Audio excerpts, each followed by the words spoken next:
नमस्कार। दीपायन न्यूज़ में एक बार फिर से आपका बहुत बहुत स्वागत है। अभी हम आए हुए हैं IGIMS में, जहां हमारे साथ मौजूद हैं doctor Vineet Kumar Thakur, professor and head हैं, पेडियाट्रिक सर्जन हैं। सर, आपका बहुत बहुत स्वागत है हमारे चैनल में। जी धन्यवाद। कहा जाता है कि बच्चे हैं तो सब कुछ है, सारी खुशियां बच्चे से ही मिलती है, और बच्चे में अगर किसी तरह का कोई बीमारियां आ जाती है या मालूम चलता है गर्भावस्था धारण करने के समय में कि बच्चे में जो पैदा होने वाले हैं उसमें कुछ बीमारियां हैं, तो आदमी नर्वसा भी जाते हैं सर। तो सबसे पहला बात कि सर, अगर गर्भ धारण किए हुए हैं उसमें किसी तरह की कोई बीमारी आ जाती है तो क्या करना चाहिए सर? देखिए, सबसे पहली बात है कि बच्चे अगर किसी के घर में आने की किसी को खबर मिलती है तो ये बहुत खुशी का विषय होता है। उसके घर में खुशी का ठिकाना नहीं रहता है। इस बीच में हमारे जो गायनेकोलॉजिस्ट ऑब्स्टेट्रिशियन होते हैं, स्त्री रोग विशेषज्ञ, वो कहते हैं कि बच्चे जांच करानी चाहिए जो प्रेग्नेंट फीमेल हैं, और उसमें से पता चलता है अल्ट्रासाउंड में कि कोई विकृति का पता चला कि किसी बच्चे का किडनी का साइज़ बढ़ा रहा है, किसी बच्चे का पेट ठीक से नहीं बना है, किसी बच्चे की जो आंत है वो छाती में घुस गया है, और या तो फिर किडनी में सूजन है या फिर पीठ पर गांठ है। इस तरह के कोई भी विकृति पता चले तो जाहिर है कि परिवार में एक दुख का अवसर हो जाता है, लोग बहुत दुखी महसूस करते हैं। लेकिन अब क्या है कि साइंस तरक्की कर गया है। अगर आपको डिजीज पता चल रहा है तो उसका निदान भी है। बच्चे के जन्म के बाद जितने बार आपको ऑब्स्टेट्रिशियन बोलें कि आप इसकी जांच करवाइए, और डे टू डे टाइम पे आपको प्रोग्नोसिस के बारे में एक्सप्लेन करती रहेंगी। हम लोग के पास भी बहुत सारे आते हैं, उनका कॉल कि ये बच्चे को टर्मिनेट करवा दिया जाए, गर्भपात करवा दिया जाए। तो मेरी सलाह रहेगी कि बगैर पीडियाट्रिक सर्जन के सलाह के ऐसे चीज़ों के का नज़रिया ना रखें कि शिशु का गर्भपात कराया जाए। बहुत प्रेशियस चीज़ होता है। कई लोग तो आज के दिन में जो इनफर्टिलिटी का विषय है, बहुत सारे शहरों में बहुत सारे पैसे खर्च करके लोग प्रेग्नेंट होते हैं, उनको बच्चे होने की संभावना रहती है। ऐसे में बिना जाने समझे अच्छे से लोगों से राय लिए अगर आप टर्मिनेशन कराते रहेंगे, अबॉर्शन कराते रहेंगे, तो ये माँ के स्वास्थ्य के लिए भी अच्छा नहीं होता है, और बेबी का लॉस तो है ही। अभी बहुत सारे चीज़ें जो बीमारियां विकृति का पता चल रहा है गर्भस्थ बच्चे का, सारे चीज़ों का लगभग इलाज है। कुछ चीज़ों का छोड़ दीजिए जिसमें प्रोग्नोसिस बहुत अच्छी नहीं है, अदरवाइज सारे चीज़ का इलाज भी है और उसका निदान है, उपचार है, समुचित उपचार है। पीडियाट्रिक सर्जरी विभाग जो जनरल सर्जरी से अलग है, और हम लोग छोटे बच्चों का, नवजात शिशु का ऑपरेशन करते हैं, और काफ़ी बच्चे इससे ठीक हो रहे हैं, लाभान्वित हो रहे हैं। तो सर ने बताया कि अगर गर्भ धारण करने के समय में अगर कुछ पता भी चलता है तो आप घबराएं नहीं, पीडियाट्रिक सर्जन हैं जो कि इसका इलाज कर सकते हैं। सर, इसी में जैसे किसी बच्चे का जो जन्म ले रहे हैं या जन्म लेते हैं तो उसका सर जो आप साइज बड़ा हो जाता है, नॉर्मल साइज से बड़ा हो जाता है, तो वो क्या करना चाहिए उसके? देखिए, सर की साइज जो है वो सेंट्रल नर्वस सिस्टम में आया, उसमें सर का साइज बड़ा हो सकता है, पीठ पर गांठ हो सकती है। सर का साइज बड़ा होने के कारण है माथे में पानी भर जाना। सबके अंदर में अपना जो पानी, जिसको CSF हम लोग बोलते हैं अपनी भाषा में, और पानी बोला जाता है नॉर्मल में, वो सबके सर में है, लेकिन सबका एक सर्कुलेशन होता है। जिस बच्चे में सर्कुलेशन में रुकावट आई उसका साइज बड़ा हो जाएगा। अब है कि ये रुकावट किस कारण से है, तो कंजेनाइटल इसको बोला जाता है कि एक डक्ट होती है जिसमें रुकावट हो गई, उसके कारण सर का साइज बढ़ गया। तो ये तो डिपेंड करता है कि उस सर का साइज किस टाइम से बढ़ना शुरू हुआ, और मानसिक उसका जो है मस्तिष्क का विकास उसने कितना अवरुद्ध किया, आगे बच्चे का क्या उसका भविष्य होगा।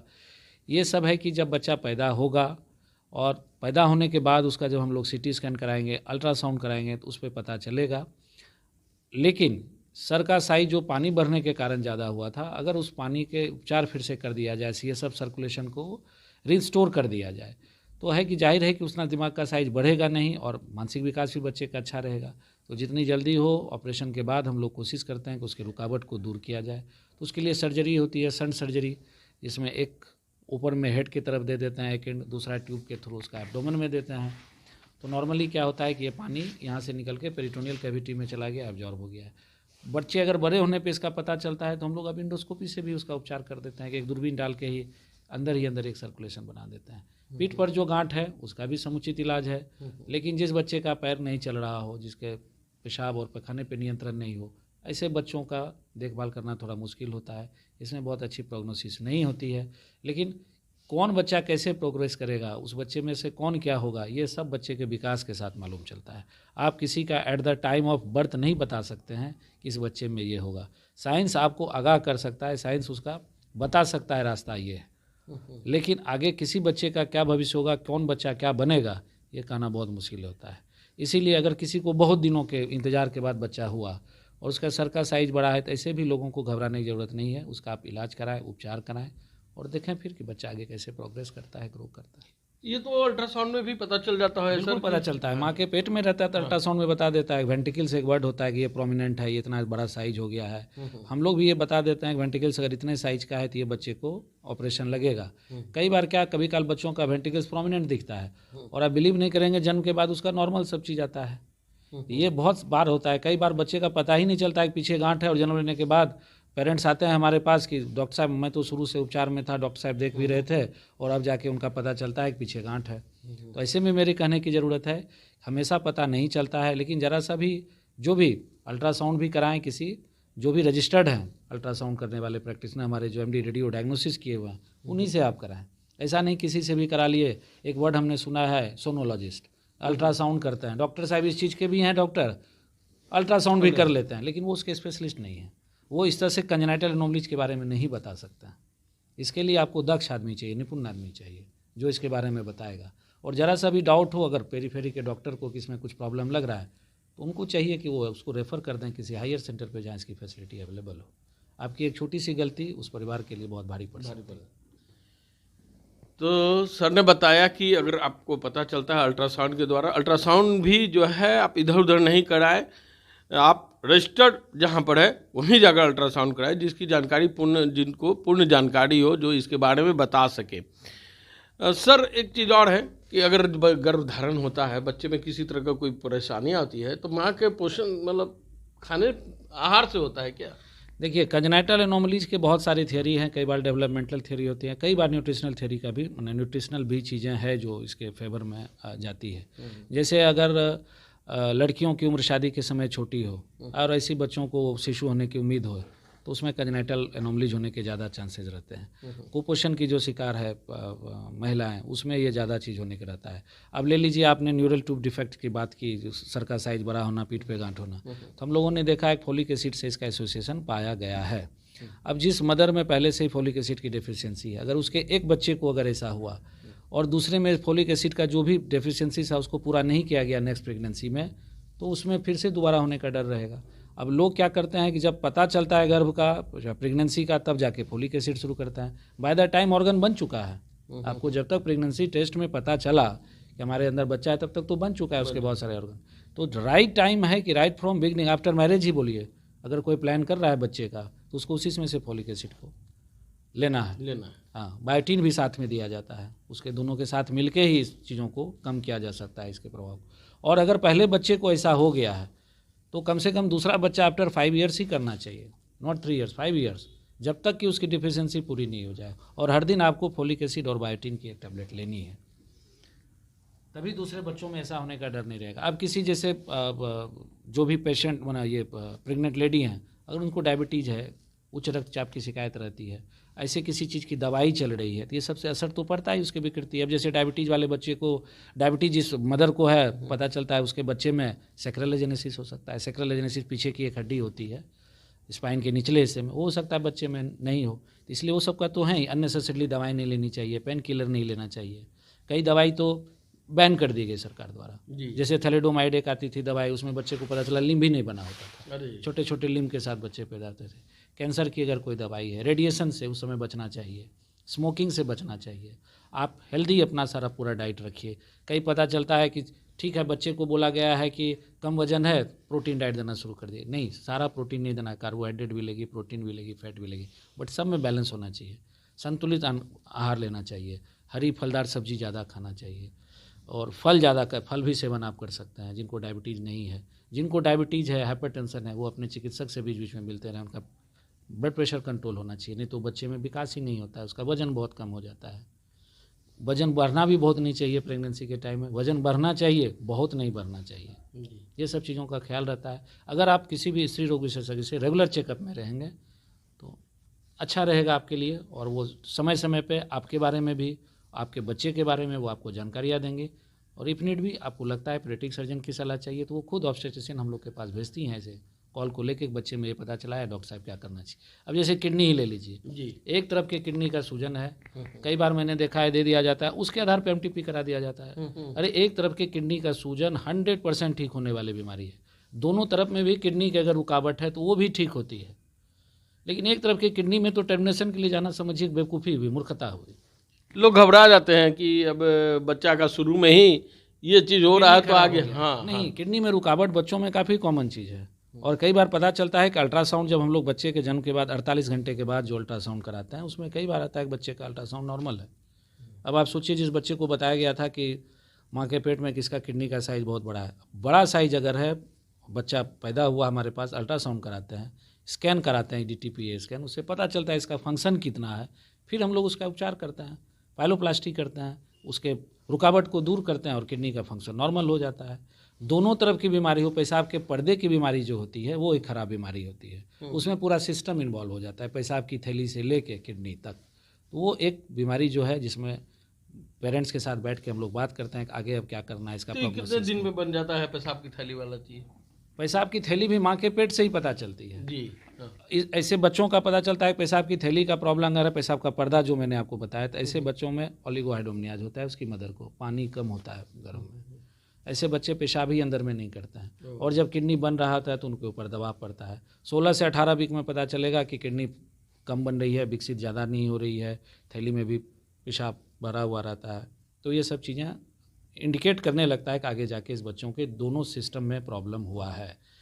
बट एक सिस्टम में सूजन है, किडनी के लेवल पे सूजन है, ये सब चीज़ को तो दूर किया जा सकता है। ओपन सर्जरी करते हैं, दूरबीन से लेप्रोस्कोपिक सर्जरी करके इसको ठीक किया जा सकता है। इसलिए इन सब चीज़ों के लिए परेशान होने की ज़रूरत नहीं है। बच्चों में जो सबसे ज़्यादा कॉमन बीमारी है जो हम लोगों के पास आती है, जन्म के बाद पता चला मुंह से झाग निकल रहा है, मुंह से थूक निकल रहा है, सलाइवा, और बच्चे को आहार नली ही नहीं बनी है। कई बच्चे को डॉक्टर साहब दूध भी शुरू कर दिए, पेट फूल गया, तब पता चलता है इसकी पखाने की नली नहीं बनी है, संडास नली नहीं है, मलद्वार जिसको बोलते हैं उसका नहीं बना होना। तो ऐसे सब बच्चों को है कि आप एक्सपर्ट से दिखाइए, एक्सपर्ट सेंटर पे ले जाइए। ऐसे पीडियाट्रिक सर्जन जो इसका इलाज करते हैं वहाँ इलाज कराना चाहिए। ये इलाज संभव हो जाता है? बिल्कुल संभव होता है, और इसमें बहुत अच्छी प्रोग्नोसिस होती है। अब क्या करते हैं गाँव में लोग, सोचते हैं नीचे पखाना का रास्ता नहीं है, छोटा सा छेद कर दो, यहीं से पखाना होने लगा। ऐसा नहीं है। पखाने का नली जो है वो मूत्र नली से जुड़ा हुआ रहता है। आप सिर्फ अगर छेद कर दीजिएगा तो उसी रास्ते से पेशाब और पखाना दोनों आएगा। हम लोग करते हैं दोनों को अलग करके सर्जरी करते हैं। ये एक स्टेज में भी हो सकता है, और अगर एडवांस स्टेज में आते हैं, चाहे बच्चे की स्थिति वैसी नहीं रही, तो 3 स्टेज में करना पड़ता है। पहले यहाँ पे मलद्वार का रास्ता बनाए जिसको कोलोस्टमी बोलते हैं, फिर नीचे से उसको अलग करके किए 6 महीने के बाद, और फिर उसके 6 महीने के बाद बंद किए। 9 महीने 8 साल भर में बच्चे आपको कंप्लीट मिल जाएंगे। आहार नली वाला भी ऑपरेशन छाती खोल के करना पड़ता है, उसको भी हम लोग बना देते हैं, वो भी बच्चा ठीक रहता है। अभी तो हमारे ऑपरेट किए हुए बच्चे 12-14 साल के हो गए हैं, अच्छी ज़िंदगी जी रहे हैं, स्कूल में पढ़ाई कर रहे हैं, 7th में है, 8th में है, 9th में है। तो बहुत पहले से भी चल रहा है, बहुत लोगों ने आगे किया, और भी लोग आ रहे हैं इस अपने पीडियाट्रिक सर्जरी के फील्ड में। तरक्की जैसे जैसे साइंस कर रहा है, पहले बड़े लोगों में आपने सोचा होगा कि दूरबीन से सर्जरी हो रही है, लेप्रोस्कोपी से सर्जरी हो रही है, अब हम लोग भी लेप्रोस्कोपी से सर्जरी कर रहे हैं। तो कोई कठिनाइयाँ होती होगी लेप्रोस्कोपिक सर्जरी में? कठिनाइयाँ फील्ड होता है, उनका स्पेस कम होता है, उनके लिए मिनिएचर अपना इंस्ट्रूमेंट चाहिए, छोटे साइज का चाहिए। आप ऐसा नहीं है बड़े आदमी का साइज का ही उसको कर दीजिए उसी से, उसके स्कोप अलग होते हैं, इंस्ट्रूमेंट अलग होते हैं जो पीडियाट्रिक सर्जन के पास अवेलेबल होते हैं। कई लोग क्या करते हैं, बड़े आदमी जनरल सर्जन है, फल्ला बाबू हैं, बहुत दिनों से कर रहे हैं, करा लीजिए। उनके पास ना इंस्ट्रूमेंट होंगे, ये होंगे, सर्जरी कर देना खाली एक नहीं है। ये जो सर्जरी है सर, तो पीडियाट्रिक सर्जन के पास ही जाना उचित होता है, या आम सर्जन जो है वो उनके पास भी? आम सर्जन को अगर पीडियाट्रिक सर्जरी में है एक्सपीरियंस, अगर वो कर रहे हैं तो ठीक है, नहीं तो पीडियाट्रिक सर्जन के पास जाना चाहिए। आपको अगर किसी भी चीज़ों का, जैसे हम बोलेंगे ये आंगनवाड़ी वर्कर हैं, आंगनवाड़ी में काम कर रही हैं, बहुत दिनों से डॉक्टर के पास रह रही है, वो डॉक्टर तो नहीं है ना। उसी तरह से जब विभाग ही अलग बन गया है, अब जैसे हम नाक की भी पढ़ाई की है, आँख की भी पढ़ाई की है, गले की पढ़ाई करते, लेकिन हम ENT सर्जन तो नहीं हो सकते ना। इसलिए जब पीडियाट्रिक सर्जन अवेलेबल है तो आप पीडियाट्रिक सर्जन से जा करा लीजिए, जिसका जो क्षेत्र है वो क्षेत्र देखे। अब पत्थर तोड़ने वाले हैं, अब कुछ भी करने लगे, यूरोलॉजिस्ट हैं, जिनका काम है किडनी में स्टोन का देखना, ये देखना। अब वो किडनी वाले स्टोन चले आए और बोले हम भी स्टोन निकालते हैं, बड़े आदमी का हम स्टोन निकालना चाहिए, मेरे लिए ठीक नहीं होगा। सही बात। हमारी पीडियाट्रिक सर्जरी में दक्षता है, हम पीडियाट्रिक सर्जरी करें, और किसी भी काम को अगर हम सिर्फ वही काम करते रहेंगे तो मेरी उसमें दक्षता बढ़ेगी, मेरा एक्सपीरियंस बढ़ेगा और मैं अच्छी सेवाएं दे पाऊंगा। रादर कि हम ये इस चीज़ को भी कर रहे हैं, गायनी के भी काम को शुरू कर दिए, पीडियाट्रिक सर्जरी का भी काम किए, प्लास्टिक सर्जरी का भी हम ही काम करने लगे, न्यूरो सर्जन का भी हम ही काम करने लगे। मेरा जो विभाग है वो एज रिलेटेड स्पेशलिटी नहीं है, हमारा बच्चों नहीं, मेरा बच्चों का है, मेरा ऑर्गन स्पेसिफिक स्पेशलिटी नहीं है, मैं एज रिलेटेड हूँ। छोटे बच्चे जो भी 18 साल के हैं जिनको देखने के लिए एक स्पेशल चाहिए, चूँकि उनकी बीमारी अलग है। आप छोटे बच्चे को बड़े का छोटा रूप नहीं बता सकते हैं, उनकी बीमारी अलग है। तो इसीलिए आपको पीडियाट्रिक सर्जरी के पास ही जाना चाहिए, पीडियाट्रिक सर्जन के पास ही जाना चाहिए, या ऐसे लोग जो बच्चों का सर्जरी कर रहे हैं उन्हीं के पास आपको जाना चाहिए। ऐसे लोग जो बच्चों का सर्जरी कर रहे हैं उन्हीं के पास जाना चाहिए। सर का कहना है पीडियाट्रिक सर्जन के पास ही जाएं। ऐसे तो सर्जन बहुत होते हैं, जब तक उनको नॉलेज ना हो इस तरह का, बच्चों का एक्सपीरियंस नहीं हो, उनके पास खास कर ना जाएं। सर ने बहुत अच्छी बात बताई हैं। उम्मीद करते हैं कि आप ये सारी चीज़ों को एक साथ लगातार सुने, देखें, और देखने पर ये पता चलेगा कि किस बीमारी के लिए कहाँ जाना है, कैसे करना है।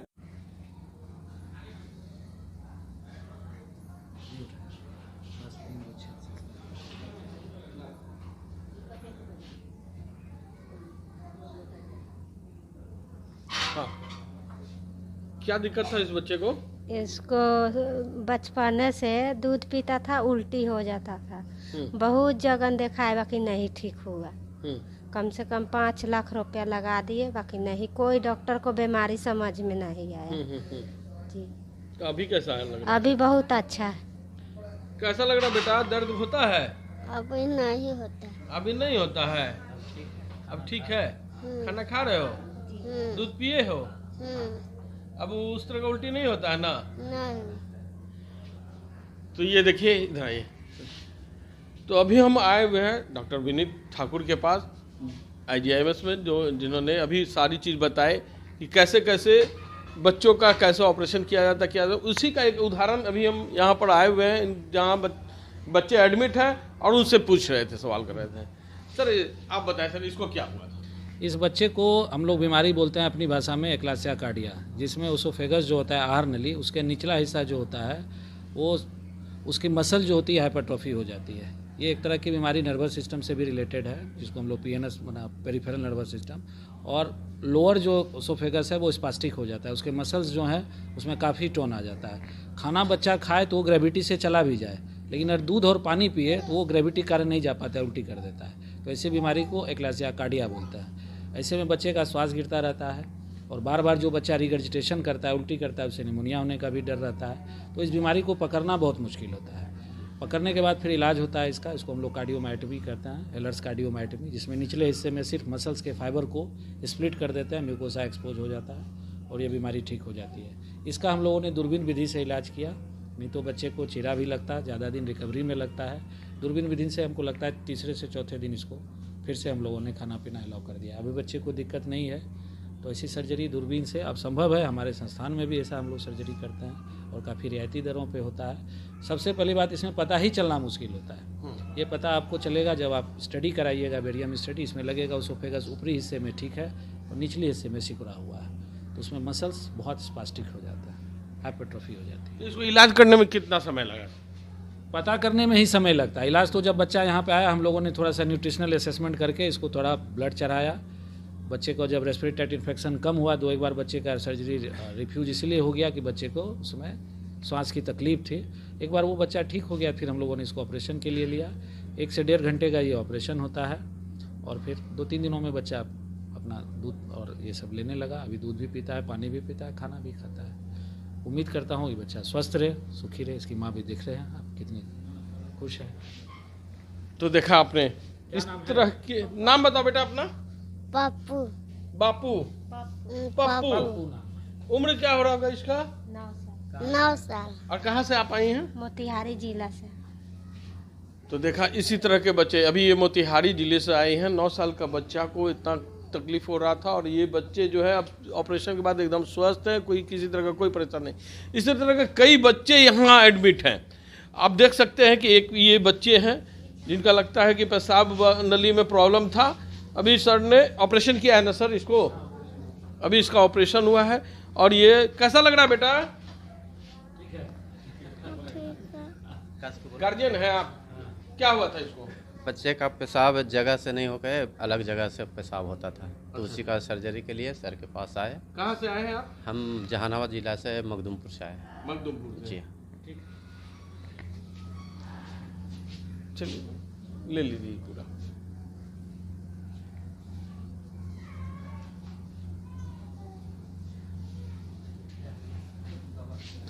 अगर ये कार्यक्रम अच्छा लग रहा है तो हमारे कार्यक्रम को लाइक करें, शेयर करें, कमेंट करें। धन्यवाद। Thank you, thanks a lot.